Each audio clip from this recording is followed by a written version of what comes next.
முக்கியமான விஷயம், நீங்கள் முதலாளிகளும் அல்ல, பிள்ளைகள் உங்கள் வேலையாட்களும் அல்ல.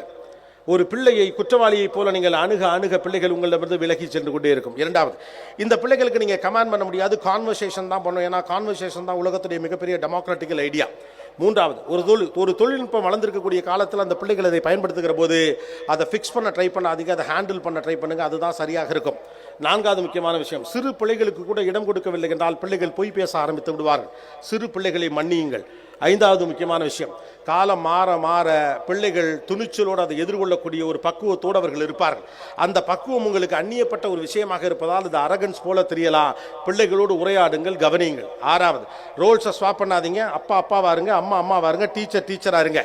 ஏழாவது முக்கியமான விஷயம், பிள்ளைகளுக்கு படிப்பு, வளர்ச்சி, டெக்னாலஜி இதெல்லாம் ஏற்கனவே அவைலபிளாக இருக்குது. அவர்களுக்கு தேவைப்படுவது எம்பத்தி, அவங்களுக்கான கருணை, அவர்களுக்கு தேவைப்படக்கூடிய இன்செக்யூரிட்டியை களைவதற்கான ஒரு ஆளாக வீடுகள் இருக்க வேண்டும். எட்டாவது, தனக்கு எது நேர்ந்தாலும் என்னுடைய வீடு என்னை பார்த்து கொள்ளும், என்னுடைய தவறுகளை கூட அது மன்னித்து விட்டு என்னை சரி செய்யும், எதை வேண்டுமானாலும் என்னுடைய வீட்டுக்குள் என்னால் சொல்ல முடியும் என்ற சுதந்திரம் இருக்கக்கூடிய பிள்ளைகள் தான் வாழ்க்கையில் வெற்றி பெறுவார்கள்.